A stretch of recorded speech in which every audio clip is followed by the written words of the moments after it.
আসসালামু আলাইকুম, welcome to my channel the yum platter. আজকে খুব প্রয়োজনীয় একটি রেসিপি নিয়ে চলে এলাম। তো আবার অনেকে খাবারের রেসিপি ভাববেন না, তো এই রেসিপিটি হচ্ছে চুলের যত্নের জন্য। তো আপনারা এই বর্ষাকালে অনেকেরই চুল উঠে থাকে, তো বাসায় কিভাবে একদম অথেন্টিক প্রক্রিয়ায় এই নারকেল তেল উঠাবেন তার প্রসেসটি আজকে দেখাবো। তো চলুন চলে যাই মূল রেসিপিতে।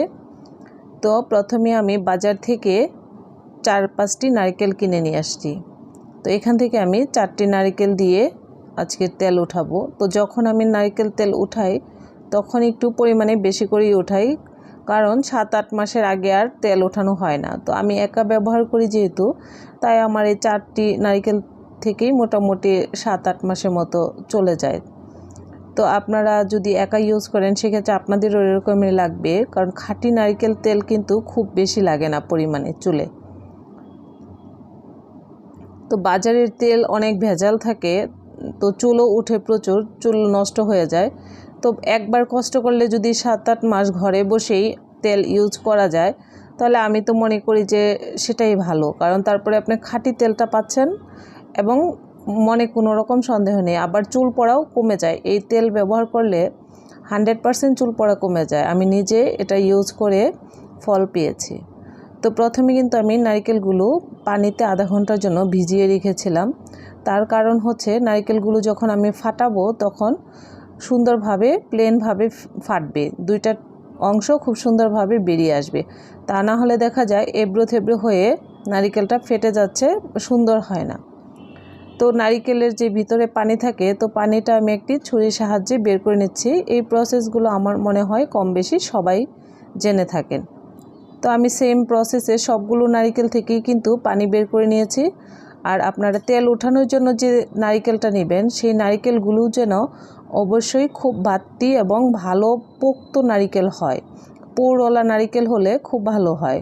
তো আপনারা দেখতে পাচ্ছেন আমার নারকেলগুলো কিন্তু খুব পোক্ত ছিল, যার জন্য আপনার বেশ পুরওয়ালা, এটা থেকে তেলটাও খুব ভালো ওঠে। তো আমি ভাঙার পর কিন্তু আপনারা দেখেছেন নারকেলগুলো সমানভাবে দুইটা টুকরা হয়েছে। তো এই জন্যই আধা ঘন্টা ভিজিয়ে রেখেছিলাম পানিতে। তো আপনারাও চেষ্টা করবেন নারকেল ফেটানোর আগে আধা ঘন্টা ভিজিয়ে রাখার জন্য। তো স্বাভাবিকভাবেই একটি কুড়ানির সাহায্যে কিন্তু আমি 4টা নারকেলই কুড়িয়ে নিয়েছি। তো একটি বোলে এখন এই কুড়ানো নারকেলগুলো আমি উঠিয়ে নিচ্ছি।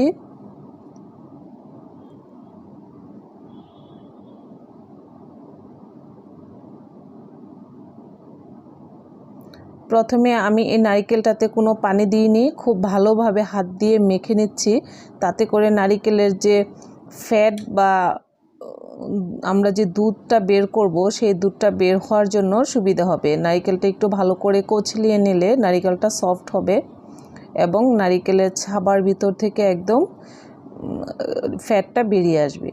তো এইখানে কিন্তু আমি একদম হাত চুবানো যায় এরকম পরিমাণে গরম পানি দিয়ে দিচ্ছি, যে একটা হাত আপনি চুবিয়ে রাখলে খারাপ লাগবে না, ওরকম গরম পানি দিচ্ছি, তাতে করে ফ্যাটটা বের হতে সুবিধা হবে। তো আমি 2 কাপ পরিমাণ পানি দিয়েছি, দিয়ে কিন্তু এটা এখন এভাবে হাত দিয়ে চিপে চিপে এটা রসটা বের করে এনেছি। তো সবগুলোই আমি হাত দিয়ে ভালো করে চিপে রসগুলো বের করে নেব। তো আপনারা দেখতে পাচ্ছেন আমি কিন্তু 2 হাত দিয়ে ভালোভাবে চেপে চেপে বের করে এনেছি। তো এটা যেহেতু আমরা তেল বানাবো, তাই এখানে 2 হাত ব্যবহার করলেও সমস্যা নেই। যদি আমি হয়তো খাওয়ার জন্য বের করতাম, সেই ক্ষেত্রে হয়তো কোনো কাপড় বা ছাঁকনির সাহায্যে ছেঁকে নিতাম, 1 হাত দিয়ে করতাম। তো এটা দিয়ে তেল বের করব, এখানে 2 হাত ইউজ করা যাবে, সমস্যা নেই। তো আমি কিন্তু সবগুলো নারকেল থেকেই এভাবে চিপে চিপে দুধটা বের করে নিয়েছি আর ছাবাটা আলাদা করে নিয়েছি। ছাবাটা কিন্তু আমি ফেলে দিইনি। তো এখান থেকে প্রথমে আমি মোটামুটি 1.25 লিটারের মতো দুধ বেরিয়েছে। তো এটা একটা ছাঁকনি দিয়ে আমি ছেঁকে নিচ্ছি। তো এখানে কিন্তু মোটামুটি ভালোই ছাবা রয়ে গিয়েছে। তো এটা ছাঁকনি দিয়ে না ছাঁকলে কিন্তু ছাবাটা দুধে থেকে যাবে। তো এটা ছাবাটা রাখা যাবে না দুধের সাথে, তো ছাবাটা আলাদা করে ফেলতে হবে। আপনারা দেখতেই পাচ্ছেন বেশ অনেকগুলো ছাবাই কিন্তু ছিল।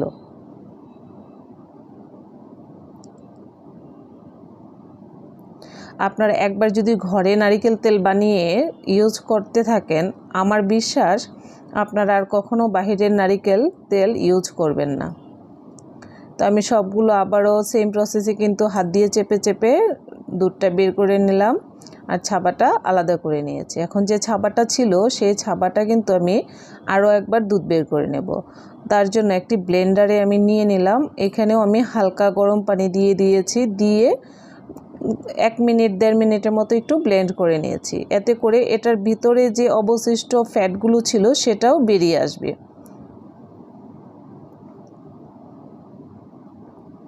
তো সেম প্রসেসে কিন্তু আমি ওইবারও এই নারিকেলের ছাবা আর দুধটা আলাদা করে নিয়েছি। নিয়ে এখানে মোটামুটি সবগুলো একসাথে করে নিলাম। তো আপনারা পানির পরিমাণটা কিন্তু বেশি করে দিবেন না। বেশি করে দিলে এই দুধ আবার জাল করতে গেলে আপনাদের বেশি খাটনি হবে বা গ্যাস বেশি নষ্ট হবে। তো বেশি গ্যাস যেন নষ্ট না হয় সেটাও আমাদের খেয়াল রাখতে হবে।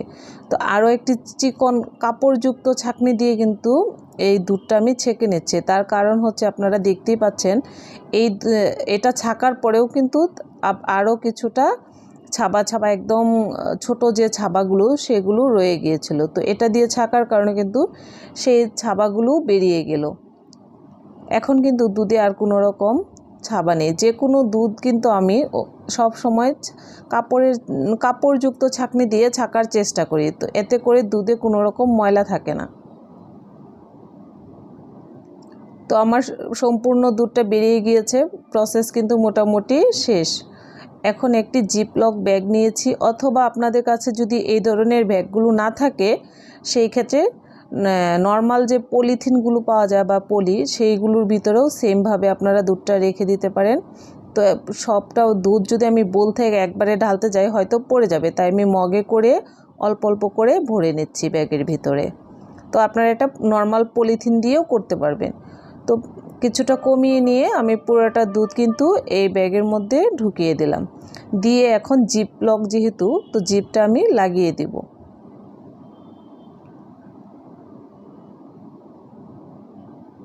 খুব ভালোভাবে জিপটা লাগাতে হবে যেন দুধটা পড়ে না যায়। আর এই জিপলক ব্যাগগুলো একটু শক্ত হওয়াতে কিন্তু এটাতে দুধটা বেশ ভালোভাবেই সেট হচ্ছে, কোনো রকম সমস্যা হচ্ছে না।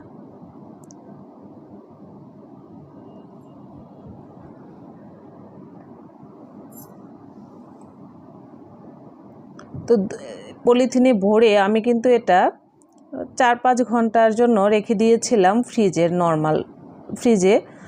তো নর্মাল ফ্রিজে 4-5 ঘন্টা রাখার পরে এটা যখন প্রপারলি ঠান্ডা হয়ে যাবে, আপনারা দেখতেই পাচ্ছেন যে উপরে ফ্যাটটা চলে গিয়েছে আর নিচে কিন্তু পানিটা আলাদা হয়ে গিয়েছে। যে পানিটা আমি এক্সট্রা ইউজ করেছিলাম সেই পানিটা, কালার দেখেই বোঝা যাচ্ছে নিচে পানিটা কালো আর উপরে যে ফ্যাটটা ভেসে উঠেছে সেটা সাদা।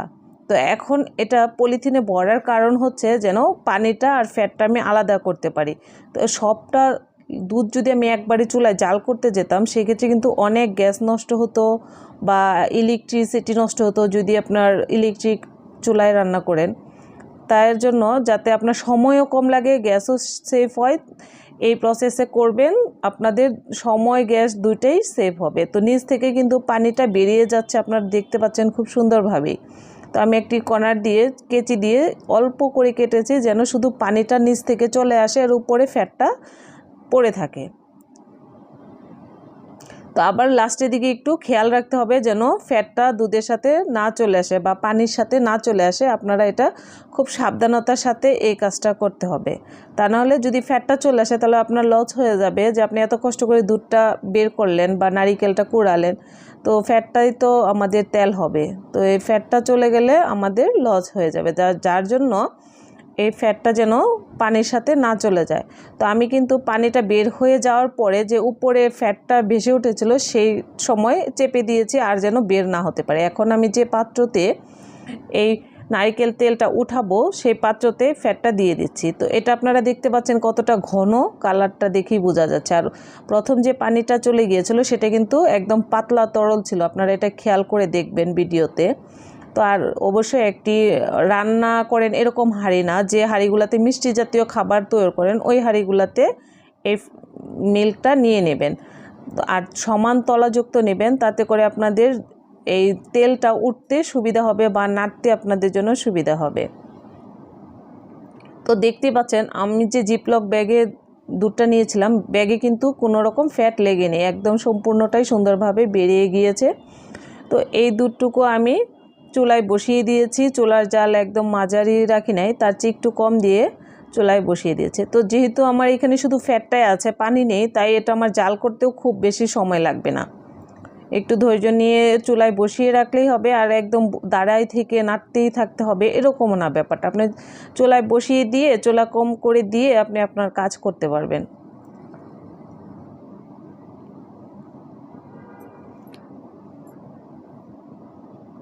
7-8 মিনিট জাল করার পরে দেখবেন যে উপর থেকে তেল ভেসে উঠছে, আর মাঝে মাঝে একটু নেড়ে দিবেন। তো আপনারা দেখতে পাচ্ছেন উপরে কিন্তু অলরেডি তেল ভেসে উঠছে।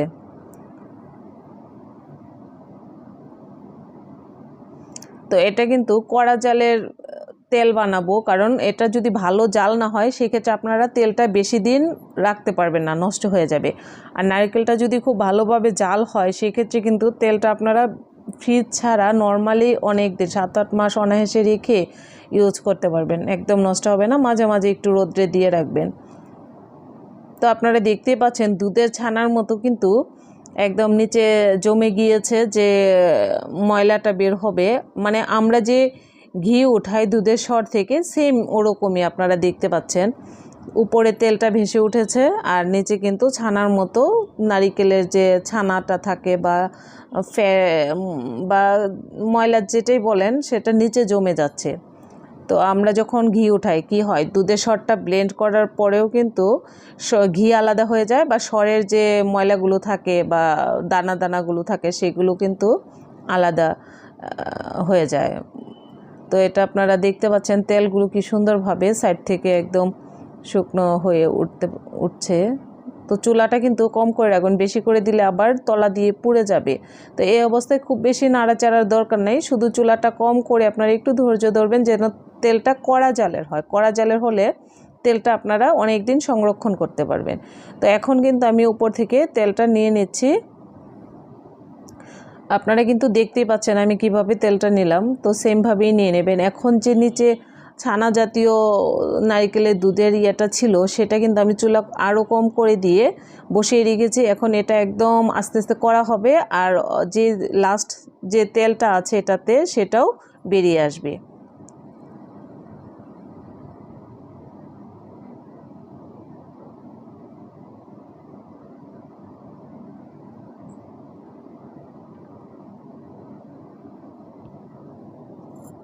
তো আপনারা দেখতেই পাচ্ছেন যে লাস্টের যে ছানাগুলো ছিল সেগুলো থেকেও কিন্তু খুব সুন্দরভাবে তেল বেরিয়ে আসছে। তো সবটা তেলই নেওয়া যাবে, এখানে কোনো তেল ফেলানো যাবে না বা নষ্ট হয় না। আর ঘরে করলে একটু খরচ বেশি হয়, তারপরেও কিন্তু আমরা একদম অরিজিনাল জিনিসটাই পেয়ে থাকি, এখানে কোনো রকম ভেজাল থাকে না। তো এটা আমি একটি ছাঁকনি দিয়ে কিন্তু ছেঁকে নিচ্ছি। তো প্রথমে কিন্তু আমি একটু চা ছাঁকনি বা একটু মোটা ছাঁকনি যেগুলা ওগুলো দিয়ে ছাঁকছি। তো এটাতে নিয়ে এই ফ্যাটগুলোতেও কিন্তু মোটামুটি তেল আছে, তো এগুলো একটু চামচ দিয়ে চেপে চেপে দিলে এটাতে যে লাস্ট তেলটা আছে ওটাও বেরিয়ে যাবে।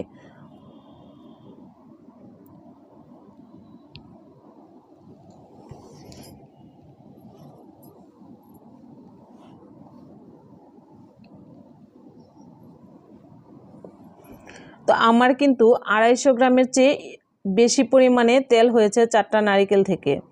তো আপনি যদি ওই হিসাব করতে যান তাহলে নারিকেল কিনে তেল উঠালে খরচ বেশি পড়ে, কিন্তু আপনার বাজার থেকে আপনারা অরিজিনাল বলেও অনেক সময় দেখা যায় যে আমরা দাম দিয়ে জিনিস কিনে আনি কিন্তু অরিজিনালটা থাকে না, সেটাতে ভেজাল থাকে। এটাতে কিন্তু কোনো রকম ভেজাল নেই। আপনার 250-300 গ্রামের মতো তেল উঠলে এই তেলটা কিন্তু একজন মানুষ 7-8 মাস অনায়াসে ব্যবহার করতে পারে।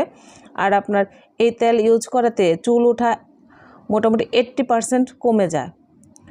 তো এই তেলটা ঠান্ডা হওয়ার পরে কিন্তু আমি আরেকটি শুকনো বয়াম ভালো করে ধুয়ে রোদ্রে শুকিয়ে নিয়েছি, যেন কোনো রকম পানি না থাকে, এই বয়ামে আমি সংরক্ষণ করব।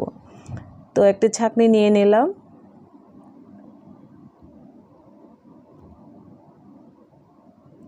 আর এরকম একটি শুকনো কাপড়ের টুকরো নিতে হবে পাতলা দেখে। তো এটা আমি এখন ছাঁকনির উপরে বসিয়ে দেব। তো এরকম একটি ন্যাকড়া দিয়ে লাস্ট আরেকবার তেলটা আমি ছেঁকে নেব, কারণ এই তেলের মধ্যে কিন্তু ময়লা আছে, কারণ ওই ছাঁকনিগুলো দিয়ে একদম ক্লিন হয় না। কাপড় দিয়ে যেরকম একদম ক্লিন হবে, আপনার একটা দানাও থাকবে না ময়লার, কিন্তু ওই ছাঁকনি দিয়ে ছাঁকলে ময়লা থাকে। তো আপনারা ফাইনাল যখন তেলটা ছাঁকবেন তখন একদম কাপড়, শুকনো কাপড়ের পরিষ্কার কাপড় নেবেন অবশ্যই, নিয়ে এই তেলটা ছেঁকে নেবেন। চাইলে আপনার এই তেলটা খেতেও পারবেন যদি নিজেরা পরিষ্কারভাবে করেন। সেই ক্ষেত্রে এই তেল অনেকে নারকেল তেল খায় বিভিন্ন ধরনের রেসিপিতে, তো আপনারা এই তেলটা খেতেও পারবেন। তো কাপড়ের দিয়ে যেহেতু ছাঁকছি, তো তেলটা একটু ধীরে ধীরে পড়ছে, তারপর আপনার খুব বেশি সময় লাগবে না। আর আপনারা দেখুন কাপড় দিয়ে ছাকার পর কি পরিমাণ ময়লা বেরিয়েছে এই তেলটা থেকে। তো এই কাপড় দিয়ে অবশ্যই ছেঁকে রাখতে হবে, তা না হলে কিন্তু আপনাদের তেলটা নষ্ট হয়ে যাবে। কারণ নারিকেল বেশি দিন এমনিতে থাকে না, নারিকেল হচ্ছে পচা জাতীয় জিনিস বা নষ্ট হয়ে যায়, খুব দ্রুতই এগুলো নষ্ট হয়ে যায়।